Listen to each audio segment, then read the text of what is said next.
இன்னொரு இடத்துக்கு போறாங்க. அப்ப அவங்களுக்கு ரெண்டு அநியாயம் நடக்குது. ரெண்டு அநியாயம் குறிச்சு வச்சுக்கோங்க. ஒண்ணு, அவங்க பிறந்த இடத்துல இருந்து அவங்க பிடிங்கி எறியப்படுறாங்க. அது அநியாயம். உங்களுக்கு வாழ்க்கையில அப்படின்னா என்னன்னே தெரியாது. அந்த வேதனை அவங்களுக்கு மட்டும்தான் தெரியும். அவங்க எந்த இடத்துல உங்களை மாதிரியே சொந்தம் கொண்டாடி ஓடி ஆடி தவழ்ந்து வளர்ந்தாங்களோ அந்த இடம் இனிமே அவங்களுக்கு சொந்தம் கிடையாது. போற வீடு இருக்கு பாத்தீங்களா, இது ரெண்டாவது அநியாயம். சாகந்தட்டியும் அங்க அவங்க வந்த பொண்ணுதான்.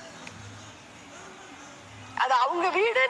அது எப்ப கிட்டத்தட்ட வயசாகி அந்த மாமனார் மாமியாரெல்லாம் போய் சேர்ந்த பிறகு கடைசி காலத்துல வேணா அந்த வீடுங்கிற ஒரு ஃபீலிங் வரும். இந்த விஷயம் உங்களுக்கு எந்த அளவுக்கு உங்க ஏஜ்ல நீங்க புரிஞ்சுக்கிருவீங்கன்னு எனக்கு தெரியல. நீங்க இந்த இடத்துல இருந்துதான் அவங்களுடைய கோரிக்கைகளை பார்க்கணும். அந்த